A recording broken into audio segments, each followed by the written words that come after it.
Hey everyone, and welcome back. This video is part of a series to introduce my basescatter tool that you can download on Fab or my Gumroad page. Links are in the description below.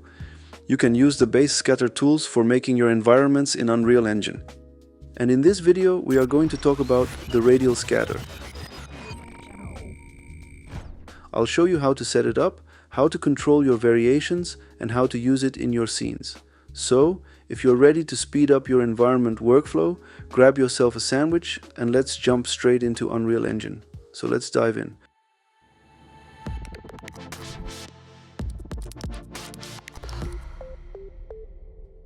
So you can get this tool from Fab or from my Gumroad page. Download it or add it to your own project. And before we start, we have to enable some plugins in the engine to get it to work.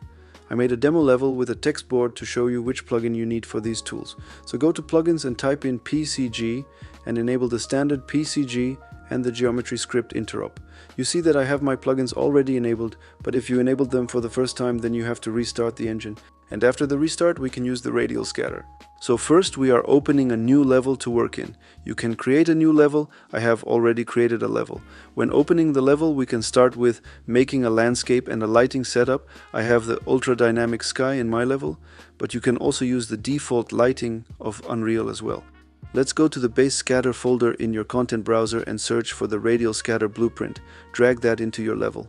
And right away we see 7 cubes on a circle.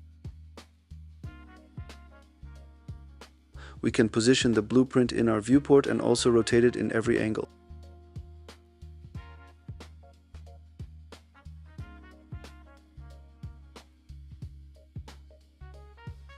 Let's take a look at the details panel. We have 2 settings. Let's start with a clean view. We have the Radial Scatter section. When you click the plus icon, it will make a new radial section with a default cube. You can change the cube by dragging another mesh into the slot. Let's try a cylinder. Or we can drag in a cone. And under the insert mesh, we can change the material of this mesh.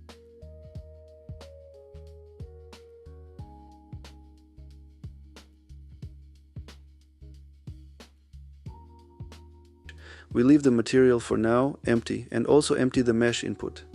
With multiple mesh items, you can use a data layer. Open the data layer and fill in some different shapes.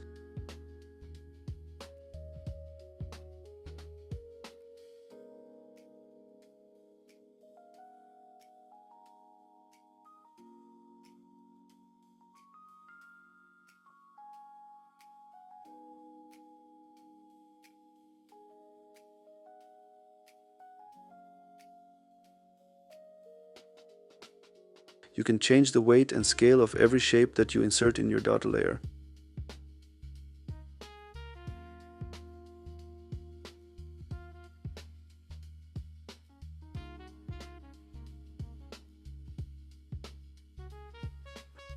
So this is if you want to scatter multiple shapes. Let's clear this and go back to the default cube. Then for the last input, you can choose for actor. You can select a default engine actor or drag, or select your own actor in here. Then we have the project to landscape section. If we enable this, the cubes will be projected to the landscape. Make sure that your blueprint is near the landscape, otherwise it can't find it and will disappear in your level. We disable the projecting to landscape for now and focus on the other settings. We have the radial scale. Then we have the position of the Radial Scatter. This will come in handy if you build multiple scatter groups in your blueprint. You can select how many objects you want to scatter in a circle. This works on all mesh input. If I select the multiple meshes data layer, you can see this as well.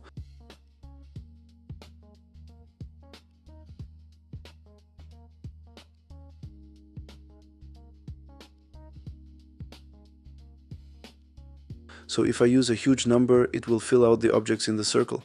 I will keep it at 25 for now. Next is the offset indicator.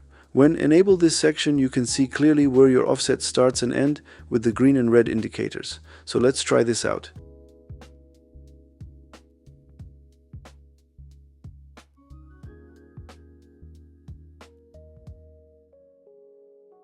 You can create unique shapes when playing with the separate scaling, because all the randomness settings also work on this. Then we have the multiple ring section. When we enable this, we have multiple rows of objects.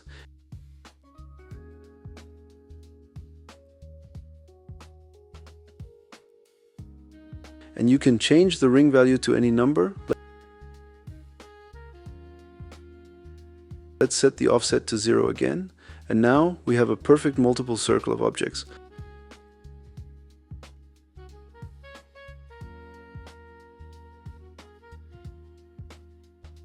I'm disabling this for now, and I'm also disabling the indicators. I don't need them at this moment. Now we can change the height randomness and also the depth.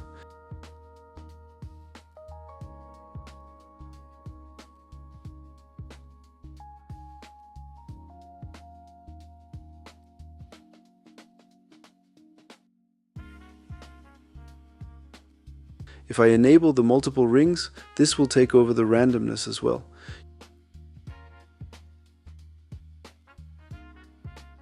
You see, when I move around the blueprint, it changes the seed of the object as well.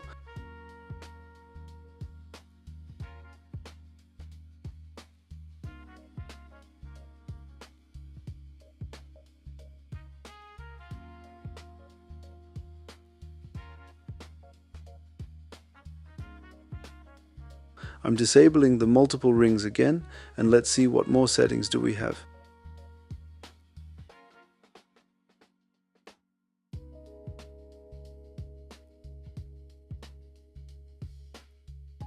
You can also change the randomness of the width.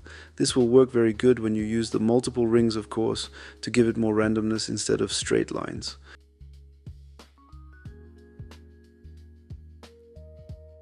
We clear this and go to the other settings. We have uniform scaling and random scaling.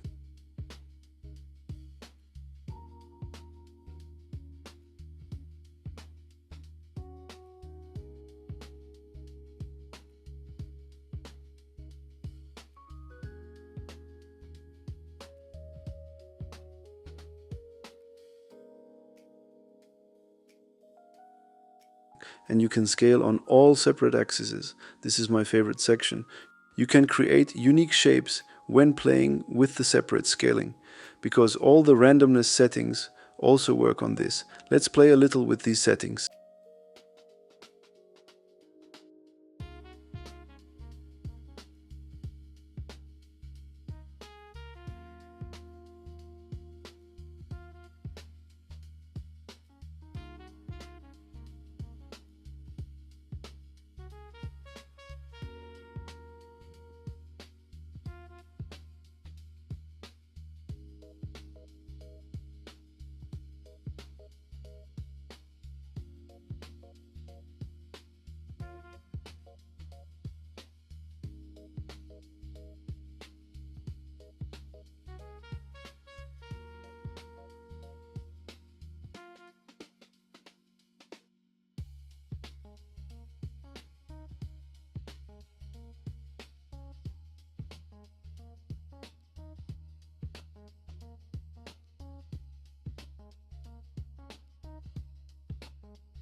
For the next settings, we have the rotation. These are also separate on every axis and also to use with randomness.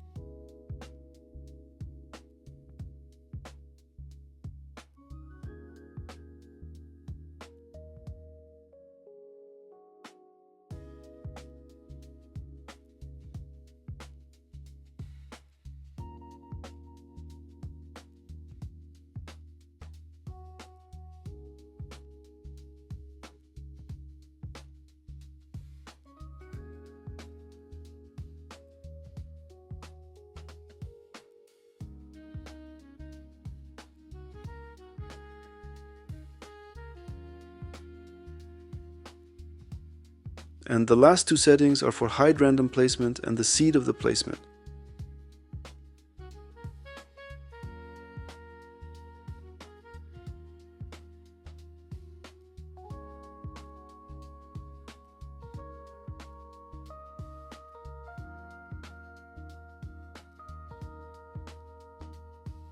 So there you have all the settings for the radial scatter. But if we go back to the multiple ring section and enable this again, we can do a little bit more than make rings. We can enable the projecting to landscape.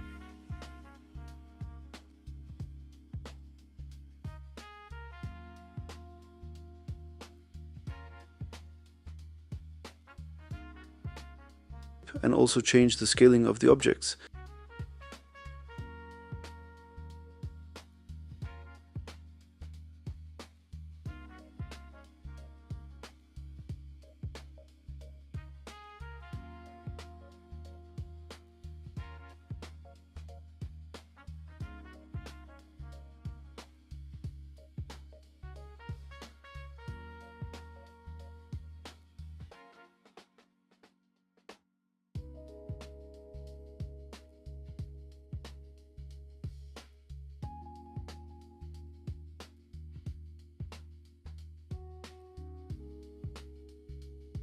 And if we change the landscape by sculpting some hills here and there, the radial scatter will adapt on the landscape, so now we can create a memorial structure on a hill.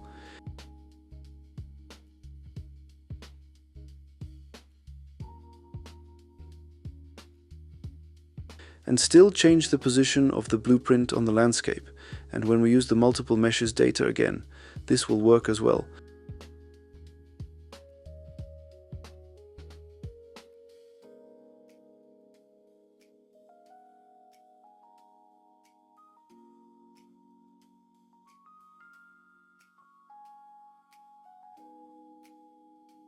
And we can also insert megaplants for this data layer. If you are using megaplants, make sure to enable the plugin for megaplants and the nanite foliage setting in your project settings. And instead of static meshes, we have now megaplants we can use in the radial scatter. And we can change all the settings to make something that fits with your ideas or in your environment.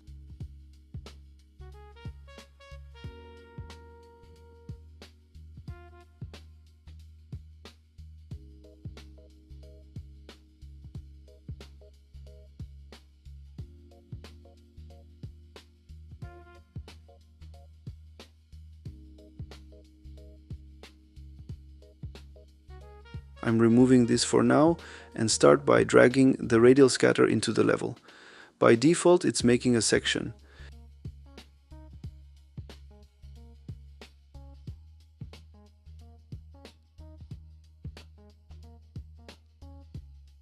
But you can use this multiple times. So if we click the plus icon again, we can use a new radial scatter to work with.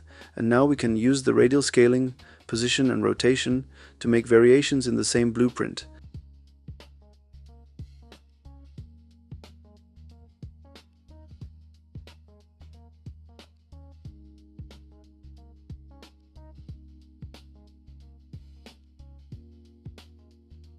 And if you change the position of the blueprint, you have noticed that every time you change a position or rotation, it's making a random seed and change the placements of the objects. If you don't want that, you can place a cube or another shape that you will use as a null object.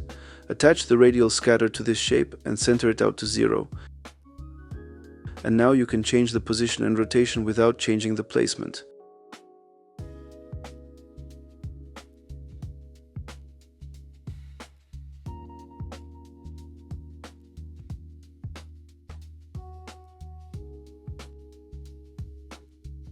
And that is how you use the radial scatter.